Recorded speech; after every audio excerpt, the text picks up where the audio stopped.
So, this is a continuation of our topic, no? Possibly this is the last again nga discussion na to, no? Last time, if you notice, nag-discuss ta og based naman na sa mga survey, based sa research findings, nag-discuss ta og entrepreneurial goals, nag-istorya ta entrepreneurial growth, nag-discuss ta og startups, and then nag-discuss din tag risk attitudes sa entrepreneurs, and then nag-discuss din tag success, no? Entrepreneurial success. Pero wala ta nag-discuss o mag-discuss ko ta, palabay lang, nag-discuss ta o personality, no? Kung mo na maganda personality sa tao, ganda yung personality. Unsa man na siya, what does it has to do with entrepreneurial success? Kana personality, is it personality? Is it genetics, or is it because of the environment or parental influence or whatever? So these are the following topics that we are going to take in this virtual lecture, no? Now, take note ng personality. We are referring to the new dimension. We are referring to the entrepreneurial personality traits, which is, if you remember na rin ninyo ni siya, ocean. Ano man ang ocean? Ocean stands for openness to experience. Ayun, C is conscientiousness, and then extraversion, and then agreeableness, and neuroticism. So, ocean na ba atong kana? Hindi mo malimot lima na ka personality traits. Dayon, we will explore unsay ang mga research findings sana, panel data ba siya o kanang gitawag nimo descriptive measures. Pero usually ang gibasyan nila ni is panel data man, no, longitudinal studies. Okay. So, okay, take note ano yung lima: openness experience, conscientiousness, extraversion, agreeableness, and neuroticism. In short, ocean. Okay? So, muna siya nga personality trait nga atong i-explore. What does it has to do with with entrepreneurial success? No. Now, while genetics plays a significant role in developing personality, pero kung tanawin mo sa research, ang research na to is not conclusive about how much personality is determined by genetics, diba? How much environment and perhaps parental influence affect the personality development of a person. So we don't know that for sure.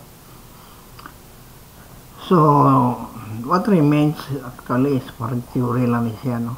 Theory.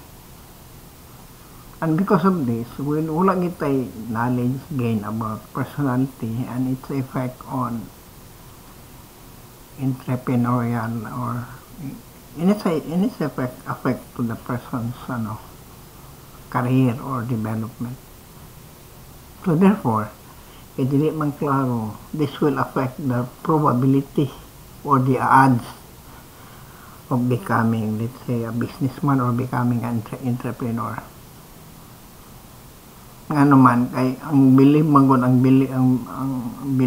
sa researchers ang ilang belief is once a personality ma-establish daw, okay, researchers or scientists believe that once the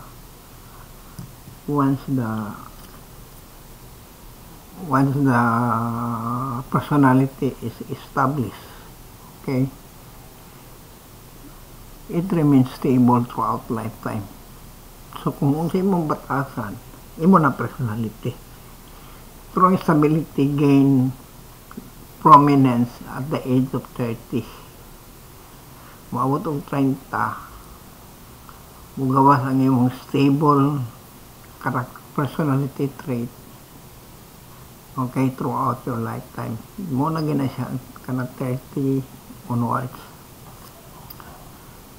Now, this is what we found, no, sa mga research findings. This is not the case. Personality is not fixed. Sa akong gingon lagi sa inyo, dili man ang imong mindset fixed, ang natay growth mindset. Okay? In other words, personality continues to change throughout lifetime, throughout life. Example, no? Kaning pagka-conscientiousness na to, pagka-agreeable, mo increase man na siya early. It will increase early in the middle adulthood. Unya, gamari pagin ang rates kaya na may tao nga taas kayo og agreeability. Napoy tao nga dili ka agreeable. Pero early yun, right somewhere in the middle adulthood, kanang agreeableness and consciousness, mugawas na siya at the age of middle adult. Kanang gitawag nila mid-year crisis. Mid-year, kanang maabot ng mid-year. Around 30 lagi. Around 30 years old, magabot ng mid-year. Dayon, nakita po din sa research nga ang mga neuroticism sa babae nga decline. No? Kana ilang mga depression, kana ilang mga anxiety nga decline among women. Pero dili ga decline sa lalaki. Neuroticism decline among women, but it did not among men. So, mga lalaki nagpabilin nga neurotic compared sa babae nga medyo stable na, emotionally stable, conscientious and agreeable.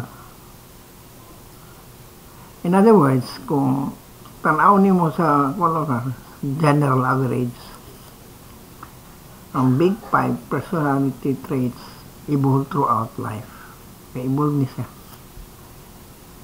Okay, the big 5 personality traits evolves throughout lifespan. Now, these are the research findings. Findings. Now, 92 panel study ni siya, no? Longitudinal study. 92 of longitudinal studies demonstrate that people become more conscientious and less neurotic and increase social dominance, extraversion, and agreeable as they get older. So magkatiguang ang tao, magka-conscientious, less neurotic, dayon, doon na siya extraversion, musakay ang extraversion, dayon agreeable as they get older. So, muna itong generalization, muna ma-generalize din mga usually ang successful nga mga entrepreneur. Makita nimo dito sa after mid-year, after they have passed the mid-year crisis, kanang mga 40 something, 50 something, muna siya ang mga successful entrepreneurs. Makita nimo mga edara na, no? Pero kaning napaka sa 30, mga namuagi pa kang mid-year crisis, medyo ang imong panaan dili pa ka emotionally stable, no? Kaya diha magsugod na nun, agreeable ka ana, na ipaka-conscientious, agreeable, kaya di ba magsugod ang imong agreeableness at middle adult. Pero gabari ang rate,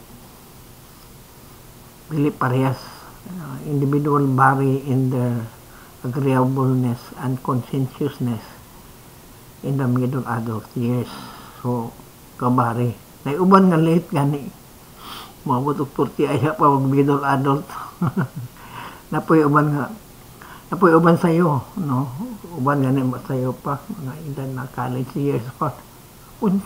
Nagtinigo na magbatasan ng mga matawanan eh. Mga estudyante, mga kuan, usually magsugod ang ilang middle crisis din sa 20-something.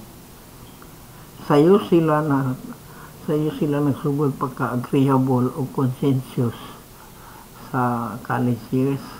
Na yung mga cases like that. So unsa ato mga generalization? Ang generalization is that people tend to be conscientious, dunay emotional stability, dayon more open to experience, dayon extraverted. These are positively correlated with all levels of transition of business success. So, different levels man ang succession. Ang succession sa business is moagi man ang transition. In all transition stages, kanigid siya, open gini siya ang conscientious, emotional stability, openness to experience, and extraversion.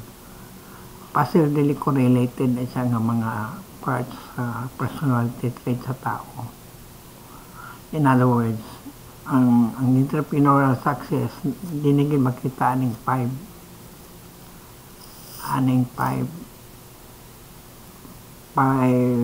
personality trait: openness to experience, conscientious, extraversion, agreeable, and neuroticism. Pero wala kani siya ang N, no? Wala kani siyang N.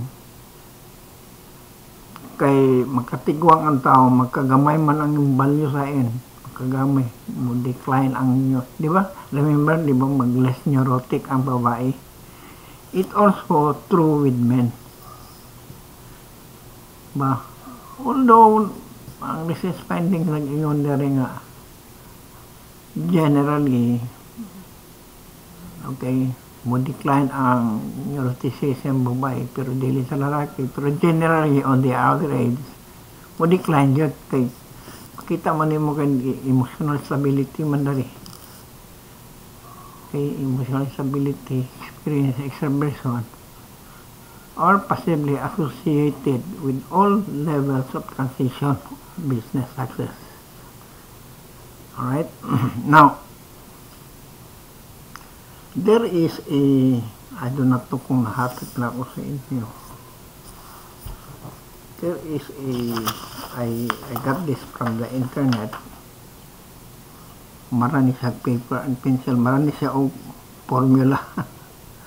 Formula. Mga indicators o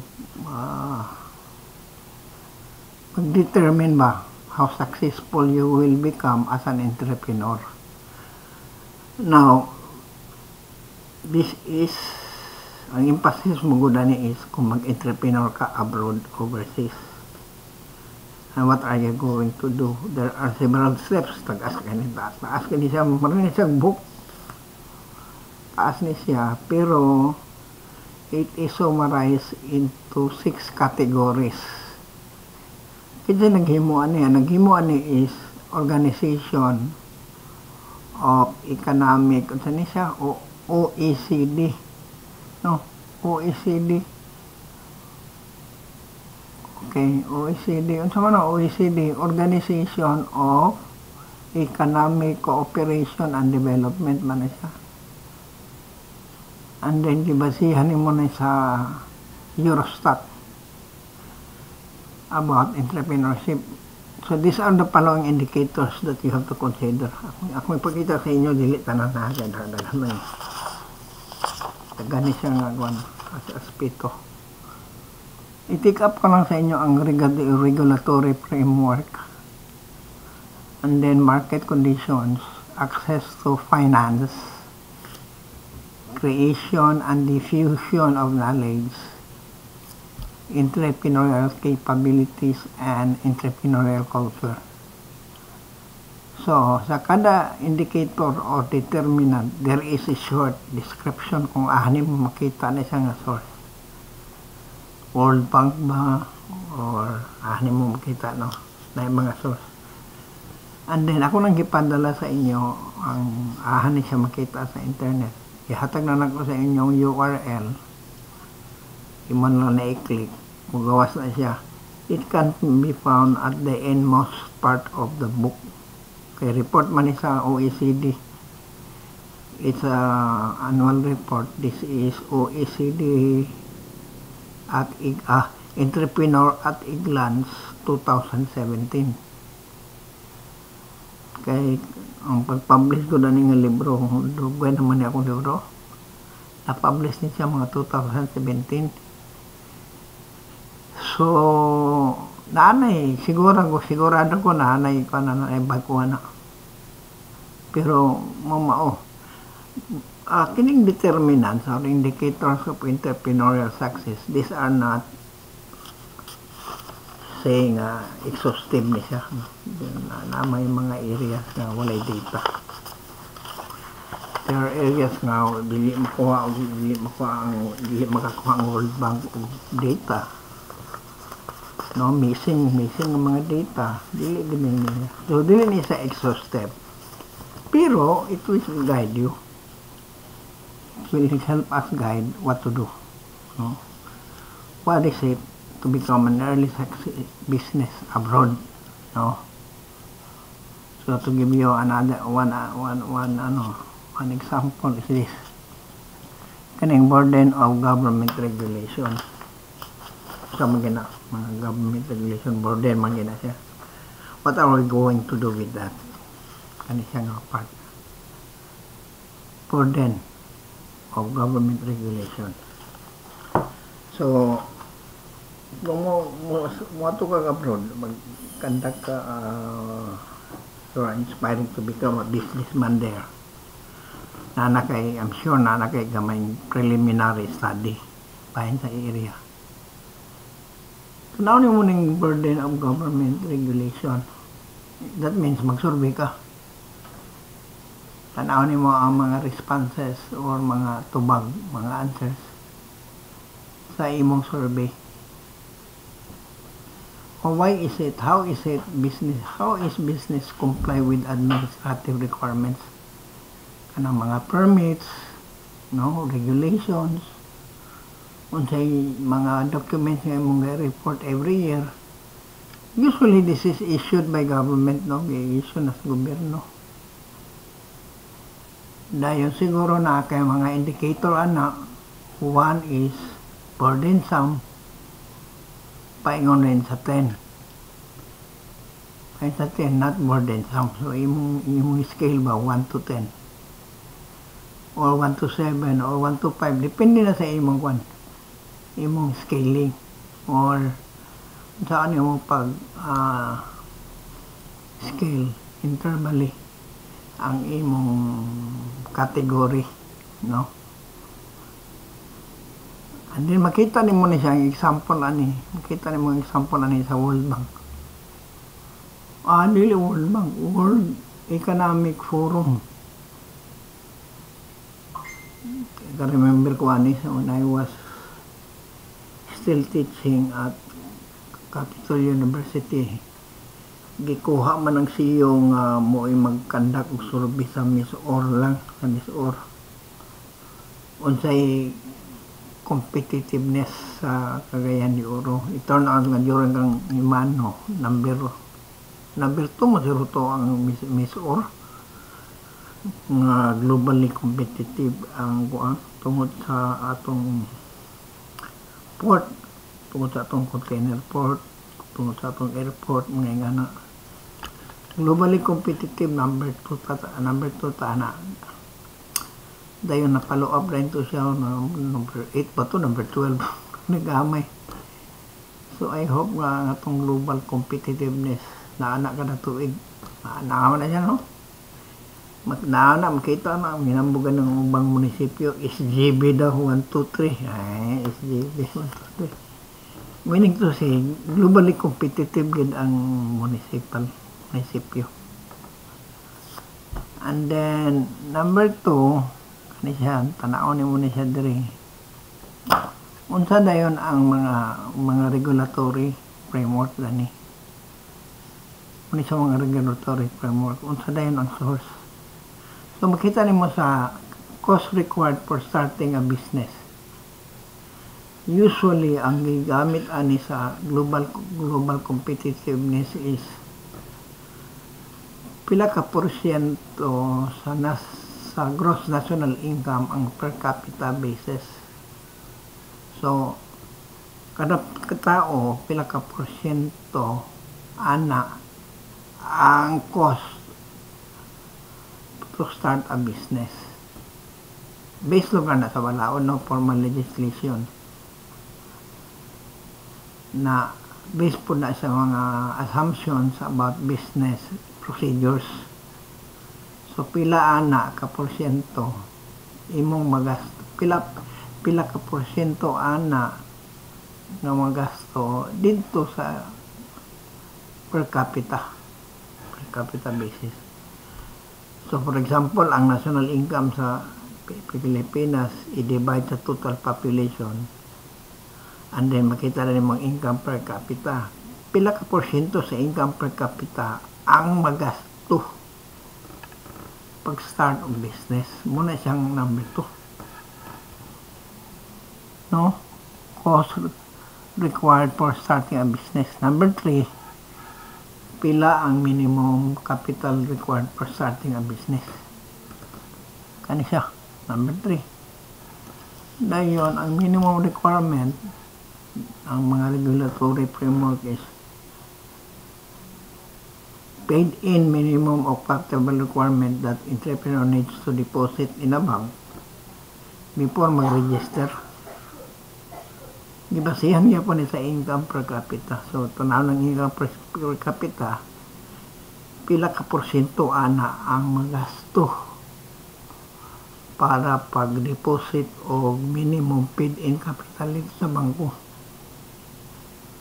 So, the higher is the paid in minimum capital, the less competitive the country is.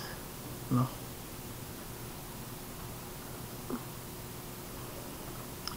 And then, number of days for starting a business. Dali ra ba? Dali ra bang entry sa business? Dali ra ba pagsulod sa negosyo? No? Number of days, etc. na adin is for study.